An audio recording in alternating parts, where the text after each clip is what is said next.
Hi friends, வணக்கம். நம்ம ஆவலோடு காத்திருந்த பிக் பாஸ் சீசன் 9 வந்தாச்சு. ஸோ இன்றைக்கி டே 1 அதை பற்றி கொஞ்சம் கதைப்போமா? ஸோ திஸ் டைம் எல்லாமே புதுசுன்னு சொன்னாங்க. ஆனால் ஒரு விதத்தில் மட்டும் அதை அக்செப்ட் பண்ணலாம். ஏன்னா எல்லா கண்டஸ்டன்ஸுமே பார்த்திங்கன்னா ஒரு சிலர் தான் நமக்கு அதில் தெரிஞ்சவங்களாக இருக்காங்க, ரைட்டுங்களா? ஒரு சிலர் ஃபேஸ் எல்லாம் அப்படியே ஃபுல்லாக கம்ப்ளீட்டாக நம்மளுக்கு புதுசாக தான் இருக்குது. ஸோ நம்ம இப்போ பார்க்க போகிறது டே 1. ஸோ டே 1 பற்றி நம்ம கொஞ்சம் கதைப்போமா? ஸோ ஃபஸ்ட்டு டே 1ல் பார்த்தீங்கன்னா அந்த கலையரசன். ஸோ அவர் என்னது வாட்டர்மெலன் ஸ்டார் அப்படின்னு சொல்லியிருக்காங்க. ஆனால் என்னை பொறுத்தவரை நான் அவரது ஒரு வீடியோவும் பார்த்ததில்லை. ஸோ அவர் ஃபிசியோதெரபிஸ்ட் போல இருக்குது. ஸோ அதில் ஒரு டிபேட் வந்தது, ஃபிசியோதெரபியும் டாக்டரும் வேறு அப்படின்னு சொன்னாங்க. அதை வச்சு வேறு ஒரு ஜஸ்ட் ஒரு கான்ட்ரவர்சி போயிருந்தது. ஆனால் ஒன்றும் சொல்லலாங்க, பிக் பாஸ் சீசன் 1 to 8 வேறு, அதே மாதிரி பிக் பாஸ் 9 வேறு அப்படின்னு நினைக்கிறேன், கரெக்டுங்களா? ஸோ எப்படி இதை கரெக்டாக சொல்கிறேன்னா, நமக்கு பார்த்திங்கன்னா விஜே, பார்வதி, அதுக்கப்புறம் கலையரசன், அவரை நான் ஒரு சும்மா அப்படி ஸ்வைப் பண்ணும்போது அவரை பார்த்துருக்கேன், நான் அவரோரி வேஷத்தில் பார்த்துருக்கேன். ஸோ அவர், அதுக்கப்புறம் பார்த்திங்கன்னா விக்ரம் அவரை பார்த்துருக்கேன். அதுக்கப்புறம் இவருங்க யார், சபரி. ஸோ சபரி விஷால் மாதிரி அப்படி வேறு அப்படின்னு சொல்கிறாங்க. பட் டெம்ப்ளேட் எனக்கு பொறுத்தவரை பிக் பாஸ் மாறல. நம்ம பார்த்திங்கன்னா இப்போ வந்த கண்டஸ்டன்ஸில் ஒவ்வொருத்தரையும் நம்ம ப்ரீவியஸ் சீசனோட நம்ம ரிலேட் பண்ணலாம். இவருக்கு இவர் அப்படின்னு சொல்லிட்டு நம்ம ரிலேட் பண்ணலாம். ஸோ அந்த மாதிரி இவங்களை தவிர மற்றவங்க எல்லாருமே எனக்கு இன்ஃப்ளூயன்ஸுன்றாங்க, மாடல்ன்றாங்க. பட் எனக்கு தெரிஞ்சு நான் அவங்கள பார்த்ததில்லை. நீங்கள் பார்த்துருக்கலான்னு நினைக்கிறேன். ஸோ இதான் இந்த சீசனுக்கான ஃபேஸஸ். நான் அப்படியே சொல்லிட்டேன், என்னடா எல்லாம் என் பையன்கிட்ட சொன்னேன், என்னடா எல்லாம் புதுசாக இருக்காங்க, இது எப்படின்னா ஒரு மாதிரி இருக்கும் போல இருக்கேன். ஆமாம், அதுக்கு எல்லாரும் எப்பயுமே சொல்கிற மாதிரி ஆனாலும் நம்ம பார்ப்போம், ஏன்னா அதுவே பழகிடும் நமக்கு அப்படின்னு சொன்னோம். ஸோ அந்த மாதிரி இந்த ஃபேஸ் எல்லாம் நம்மளுக்கு அப்படியே பழகிடும்னு நினைக்கிறேன். பட் நான் இந்த மாதிரி திஸ் டைம் எனக்கு கண்டஸ்டன்ஸ் அப்படி எனக்கு ஒரு திருப்தி இல்லாத மாதிரி ஒரு ஃபீல். பட் அது ஏன்னு தெரியல. பட் பார்ப்போம், ஏன் நம்ம பார்க்காதனால நம்மளுக்கு அப்படி தோணுதா? ஏன்னா பொதுவாக எல்லோரும் ஃபேமஸாக இருக்கிறவங்கள பிக் பாஸில் வர வச்சு அவங்கள ஒன்றுமே இல்லாமல் பண்ணி அனுப்புறது தான் பிக் பாஸாக இருந்தது, ரைட்டுங்களா? ஸோ இப்போது இவங்க ஃபேமஸ் இல்லை, ஒரு கால் இந்த வாட்டி இவங்களை ஃபேமஸ் ஆக்கி இவங்களுக்கு ஒரு ஃப்யூச்சர் கொடுத்து அனுப்புதோ பிக் பாஸ், அது தெரியல, பார்ப்போம். ஸோ அடுத்தது பார்த்திங்கன்னா திஸ் டைம் இன்னும் வாட்டர் கன்சம்ஷன் ஸ்ட்ரிக்ட் பண்ணணும். அதுக்கப்புறம் பேஸ்ட் இல்லை, ப்ரஷ் இல்லை, என்னென்னவோ புதுசாக என்னவோ சொல்லியிருக்காங்க.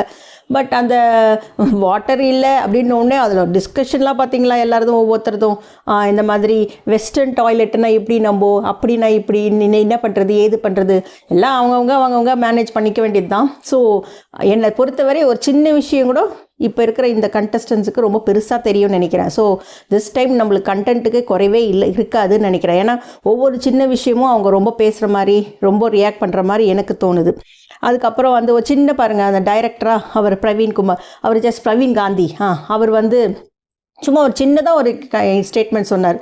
ஆண்கள் மற்ற ஆண்களை விட என்னது தான் பெருசு அப்படின்னு ப்ரூவ் பண்ண தான் நினைப்பாங்க, பட் ஜெல்லஸ் ஆக மாட்டாங்க, பெண்கள் தான் அது ஜாஸ்தி அப்படின்னு சொன்னோன்னே உடனே அதுக்கு ஒரு கான்ட்ரவர்சியாக ஒரு டைலாக் மாதிரி எடுத்துகிட்டு, இல்லை பெண்கள் நாங்கள் இப்படி கிடையாது அப்படி கிடையாது.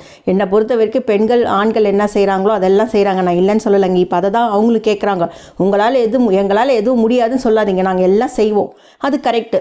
ஆனால் எதெல்லாம் செய்ய முடியாதுன்னு நினைக்கிறோமோ அதெல்லாம் பெண்கள் செய்ய தயாராக இருக்காங்க. ஆனால் பெண்கள் எல்லாம் எதெல்லாம் செய்யணுமோ அதை செய்ய தவறிடுறாங்க, கரெக்டுங்களா? நீங்கள் கொஞ்சம் யோசிச்சு பாருங்கள்.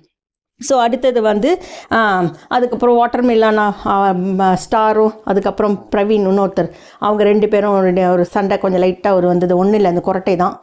அவர் வாட்டர்மெலன் அவர் சொன்னது ஒன்றும் பெரிய விஷயம் இல்லை. அவர் என்ன சொன்னார், குரட்டையை பெருசாக சொன்னார், குரட்டை விடாதீங்க, அப்படி பண்ணுங்க இப்படி பண்ணுங்கன்னு சொன்னார். ஆனால் அவரே நைட் படுக்கும்போது குரட்டை விட்டாருன்னு சொன்னார். அதுதான் அவர் சொன்ன கண்டென்ட். அதுக்கு எதுக்கு 2 பேருக்கும் அப்படி ஒரு பெரிய கான்ட்ரவர்சி? எனக்கு தெரிஞ்ச வரை வாட்டர்மெலன் ஸ்டாரை தான் எல்லோரும் டார்கெட் பண்ணுற மாதிரி எனக்கு தோணுச்சு. ஸோ அவங்க எல்லாம் இவருக்கு சப்போர்ட் அவருக்கு சப்போர்ட் பண்ண அந்த ஒரு சின்ன விஷயம் ஏன் ப்ரொலாங்காக போச்சு. அதே மாதிரி அந்த ஃபிசியோதெரபிஸ்ட் அண்ட் தென் டாக்டர், அதுவும் ரொம்ப நேரமாக பேசிகிட்டு இருந்தாங்க. அது ஒன்றுமே இல்லை, சின்ன விஷயம், அதுக்கு ஏன் அவ்வளோ பேசினாங்கன்னு தெரியல. ஆனால் ஒன்று, இந்த புதுசாக இந்த வாட்டி ஒரு கான்செப்ட் லாஸ்ட் சீசனும் இருந்ததுங்க. 2 வீடு இருந்தது ரைட்டுங்களா.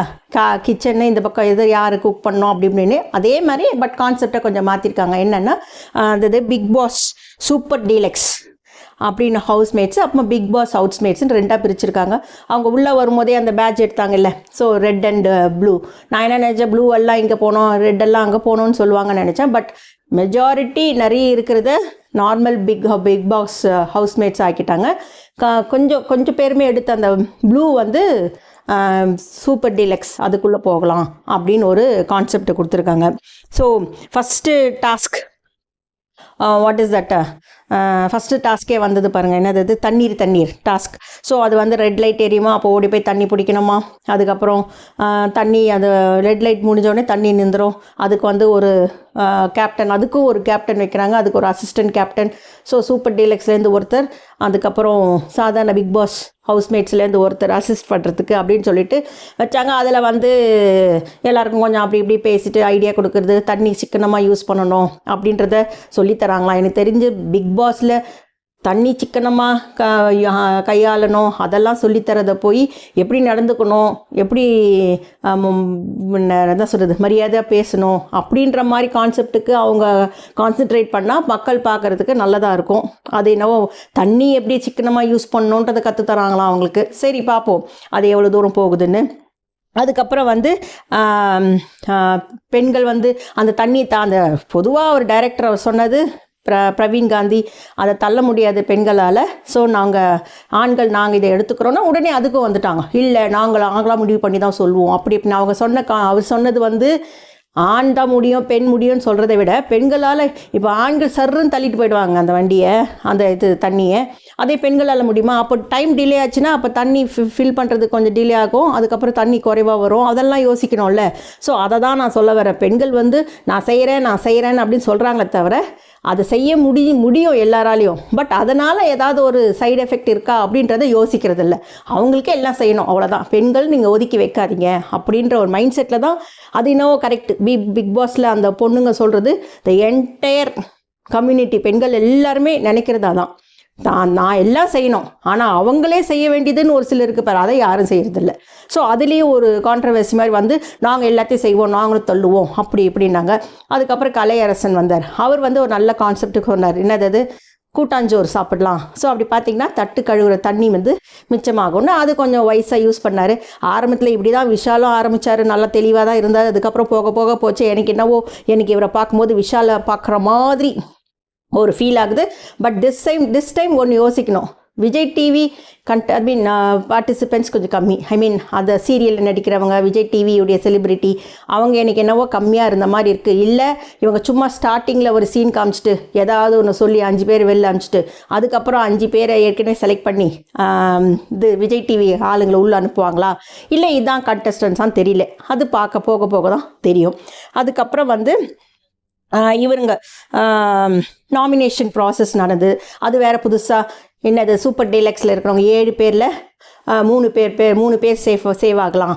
அதுக்கப்புறம் அதுக்கு நாமினேஷன் மாற்றி சொல்லணும் அப்படின்னும் போது எனக்கு ஒன்று மட்டும் சொல்லணுங்க. அந்த பொண்ணு பேர் என்ன தெரியுங்களா? இருங்க, ஃபஸ்ட்டு ஸ்டார்டிங் இது ஃபஸ்ட்டு டேன்றனால எனக்கு நேம் எல்லாம் கொஞ்சம் நல்லா தெரியல. ஸோ பார்த்து படிக்கிறேன். So don't mistake. ஸோ அந்த நாமினேஷனில் வந்து இந்த பொண்ணு பேர் ஆரோரா.